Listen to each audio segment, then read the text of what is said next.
आता स्पष्ट आणि सुंदर दृष्टी मिळवा संदेश चष्मा घर सोबत.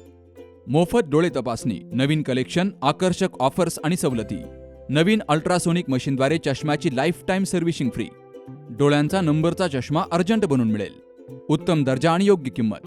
कॉलेजच्या मुलामुलींसाठी स्टायलिश चष्मा आता आपल्या बजेटमध्ये. नंबरचा चष्मा असो किंवा गॉगल, निवडा फक्त सर्वोत्तम. तेव्हा आजच भेट द्या Sandesh Chashmaghar, bus stand complex, Sangamner. Proprietor Amol Deshmukh. 9150 290 290 आणि 9270 34 41 74. अकोले तालुक्याचे माजी आमदार वैभव पिचड यांनी रतनवाडी येथे अपघातग्रस्त झडे कुटुंबाची भेट घेऊन त्यांचं सांत्वन केलंय. सोमवारी 3 ऑगस्टच्या रात्री अमृता आणि अशोक झडे यांच्या घराची भिंत अचानक कोसळली. तर या भिंतीखाली 8 महिन्याच्या मुलीचा दबून दुर्दैवी मृत्यू झाला.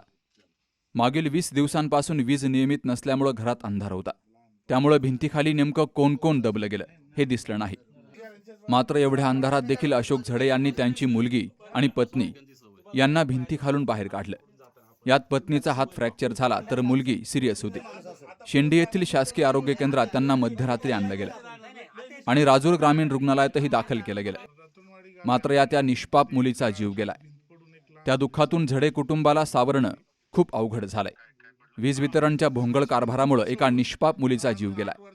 तर माजी आमदार वैभव पिचड यांनी या झडे कुटुंबाची भेट घेत त्यांचं सांत्वन केलंय. मुख्यमंत्र्यांचे स्वीय सहाय्यक आणि पालकमंत्री विखे पाटील यांच्याशी दूरध्वनीवरून संपर्क केला. झडे कुटुंबाला जास्तीत जास्त अतितातडीची मदत सरकारकडून मिळावी अशी मागणी वैभव पिचड यांनी केली आहे. त्यानंतर तात्काळ सरकारनं पीडित मुलीच्या वडिलांच्या खात्यावर 4 लाख रुपये पाठवले. सर, मी ते रतनवाडी गावी आलेलो आहे. तिथं काल ती एक घराची भिंत कोसळून 8 महिन्याची मुलगी एक्सपायर झालेली होती. तर झडे कुटुंब आहे, तर त्याच्यात ती एक मदतीची अपेक्षा लगेच तातडीची आपल्याकडून म्हणजे जिल्ह्याकडून कलेक्टर ऑफिस कडून होणं गरजेचं आहे.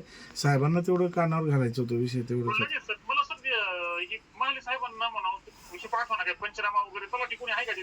नाही, तलाठी आता नाही आहेत, पण पंचनाम्याची वगैरे पाठवायची व्यवस्था करतो.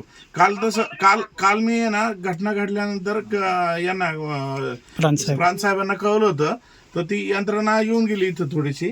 पण बाकीचं मदतीचं काय अजून आलेलं नाही. तर ती घर वगैरे पाऊस जास्त चालू आहे आणि ते परत उगाच अजून काही वाढ व्हायला नको त्या घराच्या बाबतीत. थोडीशी मदत झाली म्हणजे बरं पडेल. एक विषय तेवढा होता सर. हो हो हो हो, ती तातडीने. हो हो हो, चालेल, पाठवतो साहेब लगेच. चालेल, धन्यवाद सर.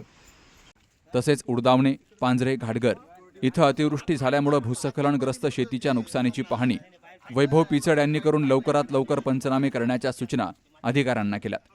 यावेळी दगडू पांढरे, भरत घाणे, अनंत घाणे, संपत झडे, सोमनाथ झडे, पांडुरंग खाडे, सुनील सारुक्ते, बाजीराव सगभोर, सुरेश गभाले, संतोष सोडनर यांसह ग्रामस्थ हजर होते. Vilas Tupe, C news Marathi, Akole.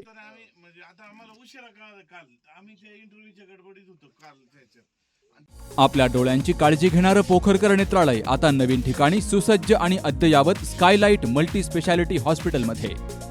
डोळ्यांचे विविध आजार, ऑपरेशन्स आणि उपचार आता एकाच ठिकाणी. मोतीबिंदू, काचबिंदू आणि medical retina specialist doctor Santosh Kishor Pokharkar करणार आपल्या डोळ्यांच्या सर्व समस्यांचं परिपूर्ण समाधान. ठिकाण स्कायलाइट मल्टी स्पेशालिटी हॉस्पिटल, देवाचा मळा, बालाजी अपार्टमेंट जवळ, संगमनेर. संपर्क 02425 29 91 90 आणि 8108 17 63 65.